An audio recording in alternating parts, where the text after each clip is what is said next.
Abbiamo deciso di muoverci perché il terremoto ha colpito delle aree molto vicine a noi, l'abbiamo sentito anche un po' nostro, abbiamo vissuto a contatto con queste persone il loro dramma e quindi abbiamo deciso di muoverci in prima persona per cercare di aiutarli. Le emozioni che abbiamo provato sono state tantissime, all'inizio quando tantissimi anconetani hanno deciso di aderire alla raccolta dei beni di prima necessità c'è stata una fortissima emozione proprio per questa grande adesione. Poi quando siamo andati nelle zone colpite dal sisma una grossa compassione, anche un grosso dolore nel conoscere il dramma di queste persone.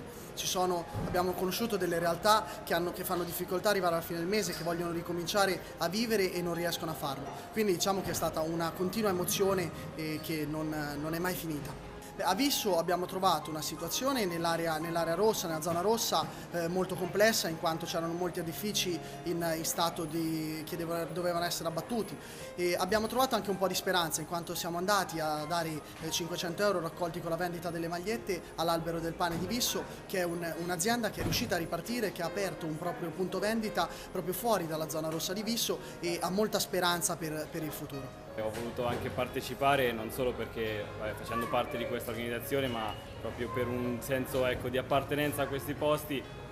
Io studio anche a Camerino, quindi ho vissuto in prima persona la tragedia del terremoto e volevo dare un mio contributo personale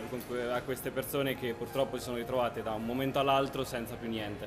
Io ho vissuto in prima persona l'esperienza di Monte San Martino, a caseificio Marchese Marino, e lì oltre che tanta distruzione ho visto tanta speranza e tanta forza da parte di persone che non volevano abbandonare la loro terra, persone che amano la loro terra quasi alla follia e volevano ricominciare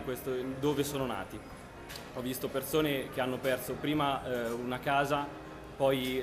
una stalla dalla tragedia della neve subito dopo quella del terremoto, che però non si sono mai arrese e ci hanno sempre accolto con il sorriso, ci hanno sempre offerto, è semplice dirla così, offerto da mangiare, offerto anche da dormire lì con loro per poter condividere insieme a noi quella che è stata la loro esperienza e per potergli dare una grande mano a ricominciare lì, a ripartire dove sono nati e dove vogliono restare. Dai primi giorni del terremoto, dopo il 24 agosto, ci siamo subito mossi ad Arquata del Tronto, ci siamo ritrovati per la prima volta al centro di quello che stava succedendo, abbiamo visto paesi completamente distrutti, siamo entrati nel più grande campo delle Marche. Qui abbiamo visto veramente le persone come stavano, di cosa avevano bisogno e qual era la situazione generale. La cosa che ha colpito di più sicuramente erano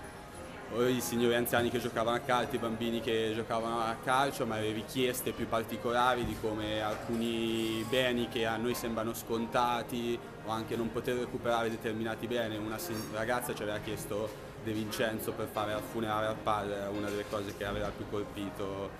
dell'esperienza. Qui abbiamo visto un territorio che era unito, un legame sociale che molto forte si era venuto a creare, che tendeva a non emarginare nessuno, che si parlava di costruire qualcosa insieme. Questo sicuramente era l'aspetto più importante che più mi affascinava dell'esperienza che si stava creando in quei campi e anche la rabbia perché alcune cose non è possibile che accadano in questo paese nel 2017.